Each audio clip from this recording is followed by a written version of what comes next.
Halo Bapak Ibu yang terkasih dalam Yesus Kristus, Shalom, selamat pagi. Dengan Marcelina di sini kita akan kembali lagi membaca kitab suci yang mengasihkan. Bapak Ibu, kita akan membaca dari kitab Kejadian 2 ayat 1 sampai dengan 25. Mari kita mulai. Dalam nama Bapa dan Putra dan Roh Kudus, amin. Demikianlah diselesaikan langit dan bumi dan segala isinya. Ketika Allah pada hari ketujuh telah menyelesaikan pekerjaan yang dibuatnya itu, berhentilah ia pada hari ketujuh dari segala pekerjaannya yang telah dibuatnya itu. Lalu Allah memberkati hari ketujuh itu dan menguduskannya, karena pada hari itulah ia berhenti dari segala pekerjaan dan penciptaan yang telah dibuatnya itu. Demikianlah riwayat langit dan bumi pada waktu diciptakan. Ketika Tuhan Allah menjadikan bumi dan langit, belum ada semak apapun di bumi, belum timbul tumbuh-tumbuhan apapun di padang, sebab Tuhan Allah belum menurunkan hujan ke bumi, dan belum ada orang untuk mengusahakan tanah itu. Tetapi ada kabut naik ke atas dari bumi dan membasahi seluruh permukaan bumi itu. Ketika itulah Tuhan Allah membentuk manusia itu dari debu tanah dan mengembuskan nafas hidup ke dalam hidungnya. Demikianlah manusia itu menjadi makhluk yang hidup. Manusia dan Taman Eden. Selanjutnya Tuhan Allah membuat taman di Eden di sebelah timur. Disitulah ditempatkannya manusia yang dibentuknya itu. Lalu Tuhan Allah menumbuhkan berbagai-bagai pohon dari bumi yang menarik dan yang baik untuk dimakan buahnya, dan pohon kehidupan di tengah-tengah zaman itu, serta pohon pengetahuan tentang yang baik dan yang jahat. Ada suatu sungai mengalir dari Eden untuk membasahi taman itu, dan dari situ sungai itu terbagi menjadi 4 cabang. Yang pertama namanya Pison, yakni yang mengalir mengelilingi seluruh tanah Havilah, tempat emas ada.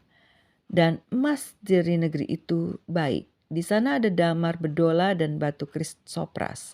Nama sungai yang kedua ialah Gihon, yakni yang mengalir mengelilingi seluruh tanah Kyus. Nama sungai yang ketiga ialah Tigris, yakni yang mengalir di sebelah timur Asyur, dan sungai yang keempat ialah Efrat. Tuhan Allah mengambil manusia itu dan menempatkannya dalam Taman Eden untuk mengusahakan dan memelihara taman itu. Lalu Tuhan Allah memberi perintah ini kepada manusia. Semua pohon dalam taman ini boleh kau makan buahnya dengan bebas. Tetapi pohon pengetahuan tentang yang baik dan yang jahat itu, janganlah kau makan buahnya, sebab pada hari engkau memakannya, pastilah engkau mati. Tuhan berfirman, "Tidak baik kalau manusia ini seorang diri saja. Aku akan menjadikan penolong baginya yang sepadan dengan dia." Lalu Tuhan Allah membentuk dari tanah segala binatang hutan dan segala burung di udara.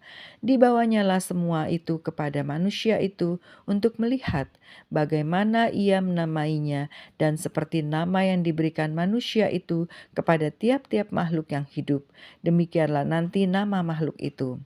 Manusia itu memberi nama kepada segala ternak, kepada burung-burung di udara, dan kepada segala binatang hutan. Tetapi baginya sendiri ia tidak menjumpai penolong yang sepadan dengan dia. Lalu Allah membuat manusia itu tidur nyenyak. Ketika ia tidur, Tuhan Allah mengambil salah satu rusuk daripadanya, lalu menutup tempat itu dengan daging. Dan dari rusuk yang diambil Tuhan Allah dari manusia itu, dibangunnyalah seorang perempuan, lalu dibawanya kepada manusia itu. Lalu berkatalah manusia itu, "Inilah dia tulang dari tulangku dan daging dari dagingku.